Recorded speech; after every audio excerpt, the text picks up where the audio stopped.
Olá, meu irmão, minha irmã, seja muito bem-vindo ao nosso estudo bíblico de hoje, onde nós iremos meditar o livro de Juízes, capítulo 3. Livro dos Juízes, capítulo 3.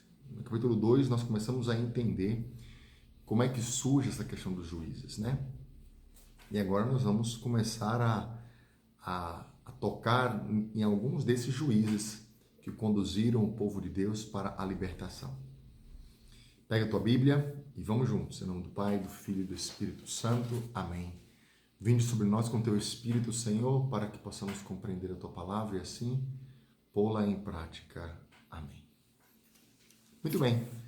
Nós começamos esse capítulo 3 com o finalzinho do capítulo 2, que é o versículo 20, que diz assim: A ira de Yahvé se inflamou contra Israel e ele disse: Por que esta nação transgrediu a aliança que eu havia prescrito a seus pais e não escutou a minha voz? Então veja, quando é que a ira de Deus ela se inflama? Quando nós transgredimos a aliança e quando nós não escutamos a voz do Senhor, né? Então, esse é um caminho, não deixar de ouvir a voz de Deus e não transgredir a sua aliança. Também eu não expulsarei mais diante dela nenhuma das nações que Josué deixou ficar quando morreu, a fim de por meio delas submeter Israel à prova. Olha aqui que detalhe. Para saber se ele guardaria ou não o caminho de Yahvé, nele andando como havia feito seus pais. Essa é a razão porque Yahvé deixou essas nações ficar e não teve pressa de as expulsar e nem as entregou nas mãos de Josué. Então vejam, aqui uma explicação muito concreta e direta. Por que é que algumas nações permaneceram ainda sem terem sido conquistadas por Josué? Por que Josué não conquistou tudo? Porque algumas nações ficaram ainda para serem conquistadas. Esta é a razão porque Yahvé deixou essas nações ficar e não teve pressa de as expulsar, nem as entregou nas mãos de Josué. Qual é a razão? Para submeter Israel à prova, para saber se Israel guardaria ou não o caminho do Senhor, andando nele como havia feito seus pais. Então veja, muitas vezes na nossa vida acontecem situações, né? Por que Deus não resolveu esse problema? Por que ainda faltou isso aqui? Por que isso aqui, né? Essa cura não foi completa? Veja, porque Deus, ele também está nos submetendo à prova para saber se de fato nós guardamos o seu caminho e lhe somos fiéis. Então isso aqui é muito importante para nós. Perceber que às vezes situações que ficaram incompletas, curas incompletas, libertações incompletas, ou a gente não foi feliz plenamente naquele momento, né, como a gente gostaria. Eu quero mesmo que o Espírito Santo te clareie situações assim, mas a mim talvez eu não consiga dar palavras além das que eu já dei, mas é muito claro que muitas vezes Deus permite que ainda passemos por tribulações, que as coisas ainda sejam incompletas, que as conquistas sejam incompletas, para nos submeter à prova, para sermos provados se somos fiéis ou não à sua aliança, se andamos no seu caminho, né? Ou se nós negamos Deus. Então, esta é a experiência, muitas vezes, que nós devemos nos lembrar através dessa leitura aqui. Versículo 1, capítulo 3. Eis as nações que Yahvé deixou ficar, a fim de, por elas, submeter Israel à prova. Todos os que não tinham conhecido nenhuma das guerras de Canaã. Isso foi unicamente para ensinamento dos descendentes dos israelitas, para lhes ensinar a arte da guerra, ao menos aqueles que não a tinham conhecido antes. Os 5 príncipes dos filisteus e todos os cananeus, os sidônios e os heveus, que habitavam nas montanhas do Líbano, desde a montanha de Baal-Peor até a entrada de Emate. Eles serviram para pôr Israel à prova, para saber se escutaria os mandamentos que Yahvé tinha prescrito a seus pais por intermédio de Moisés. E os israelitas Habitaram no meio dos cananeus, dos heteus, dos amorreus, dos ferezeus, dos heveus e dos jebuseus. Desposaram as filhas deles, ou seja, traiu a Deus, né? Não poderia ter feito isso. Deram seus filhos às filhas deles e serviram aos seus deuses. Ou seja, por que Deus não nos dá uma sociedade? Por que Deus não nos dá um país já plenamente livre de todas as coisas? Para nós sermos provados, para passarmos pela prova. Então, desculpa, é preciso que a gente passe por essa prova. Provar o nosso amor, provar a nossa fidelidade a Deus, né? E eu vou além.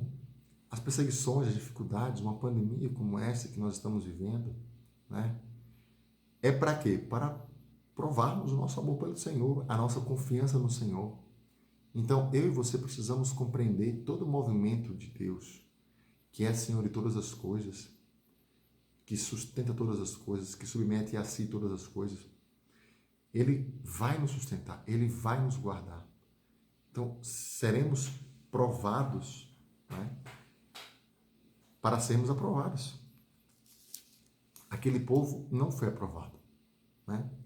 Eles permaneceram no meio daquele povo pagão e se prostituiu, se vendeu, cultuou os seus deuses, negou Israel. Versículo 7. Começa a história dos juízes. Primeiro juiz, Otoniel. Os israelitas fizeram o que é mal aos olhos do Senhor. Esqueceram Yahvé, seu Deus, para servir aos Baais e às Ázeras. Então a ira de Yahvé se acendeu contra Israel e os entregou nas mãos de Cusã-Razataim, rei de Aram-Naarim. E os israelitas serviram a Cusã-Razataim durante 8 anos. Então veja, primeiro momento de domínio.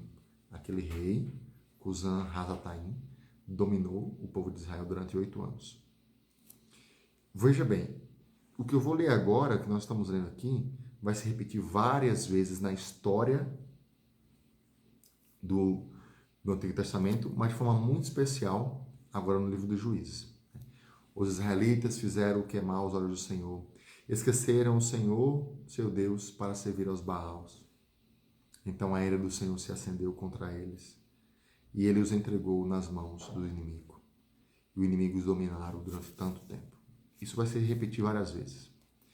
Aí depois isso também se repete. Versículo 9. Os israelitas clamaram a Yahvé, e Yahvé lhes suscitou um Salvador que os libertou. Otoniel, filho de Senés, irmão caçula de Caleb. Deus suscitou o quê? Um Salvador. A prefiguração de Jesus. Ele é o Salvador, não é um Salvador. Então Deus sempre suscita salvadores.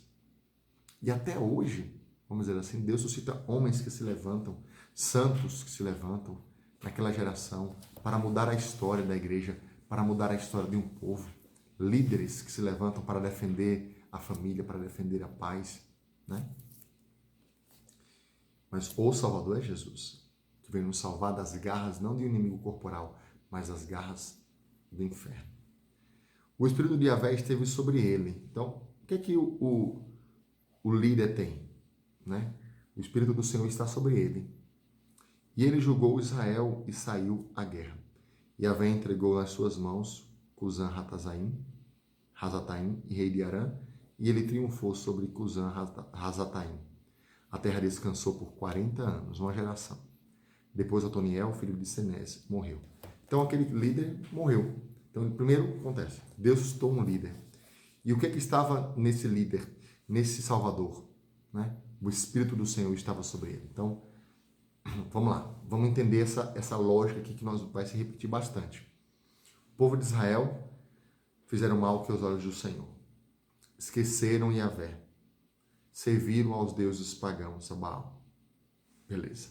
Ok. Se prostituíram, beberam, carnaval, sexo, rock and roll, drogas, nada de igreja, nada de Deus. O que aconteceu? Deus entregou aquele povo nas mãos do inimigo.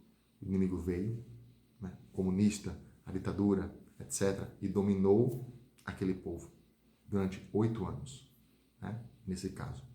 Ok, então, depois dessas 3 situações, fazer mal aos olhos de Deus, aos olhos do Senhor, esquecer o Senhor, e cultuar o Baal, os falsos deuses, né? Negar a Jesus no dia de hoje. Qual a consequência disso? Somos entregues às mãos do inimigo, da pandemia, da fome, da guerra, etc. Né? Beleza, no meio da dor, o que a gente faz? Yahvé, então, clama ao Senhor. Pede, se arrepende e clama ao Senhor. O que Deus faz? Deus suscita um Salvador. E o que esse Salvador tem? Ele tem o Espírito do Senhor sobre ele. E ele vai para a guerra. E ele vence porque Deus está com ele. E durante o tempo que aquele Salvador está vivo, o povo de Israel vive em prosperidade, em paz. A terra descansou por 40 anos, até que Otoniel morreu. Então veja, isso aqui é como se fosse um resumo dos juízes. Esse primeiro juiz, Otoniel. Agora vamos para o segundo, Aode. Versículo 12. Depois que Otoniel morreu, os israelitas recomeçaram a fazer o que era mal aos olhos do Senhor. E Yahvé fortaleceu Eglon, rei de Moabe, contra Israel, porque fazia o que era mal aos olhos de Yahvé. Eglon se uniu a si os filhos de Amon e Amaleque, marchou contra Israel, venceu e tomou posse da cidade das palmeiras. Os israelitas serviram Eglon, rei de Moabe, durante 18 anos. Aumentou, era 8 só 18, né? Então os israelitas clamaram a Yahvé, e Yahvé lhes citou um salvador. Mais uma vez, né? Aode, filho de Gera, benjaminita, homem canhoto. Por seu intermédio, os israelitas enviaram o tributo a Eglon, rei de Moabe. Aode fez para si um punhal de 2 gumes, com o comprimento de um côvado. Cingiu debaixo de roupa do lado direito. Foi depois levar o tributo a Eglon, rei de Moabe. Eglon era muito gordo. Uma vez entregue o tributo, Aode despediu as pessoas que o trouxeram. Mas ele, ao chegar aos ídolos que estão perto de Gilgal, voltou e disse: Tenho uma mensagem secreta para ti, ó rei. O rei disse: Silêncio. E todos os que se achavam perto dele saíram. Aode aproximou-se. O rei estava assentado na sala de cima, que era mais arejada, reservada só para ele. Aode lhe disse: É uma palavra de Deus que trago para ti, ó rei. O rei se levantou imediatamente da sua cadeira. Então Aode estendeu a mão esquerda, apanhou o punhal acima da coxa direita e o cravou no ventre do rei. Até mesmo o punho entrou com a lâmina, e a gordura se fechou sobre ela, porque Aode não tinha retirado o punhal do seu ventre. Então os excrementos saíram. Que loucura, né? Riqueza de detalhes.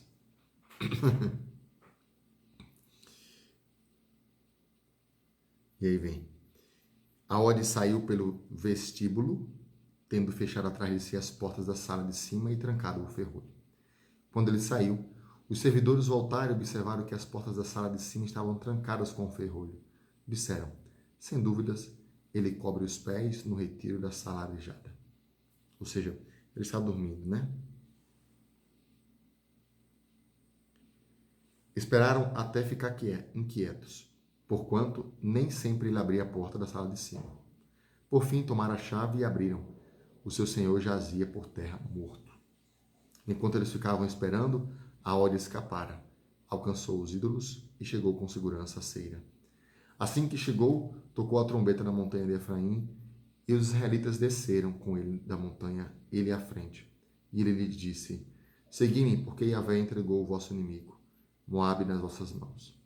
Eles o seguiram, pois, e cortaram para Moabe a passagem dos vales do Jordão e não deixaram passar ninguém. Nessa ocasião, feriram cerca de 10.000 homens de Moabe, todos robustos e valentes, e nenhum escapou.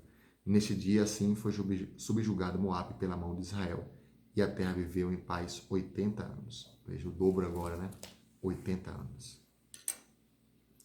Versículo 31.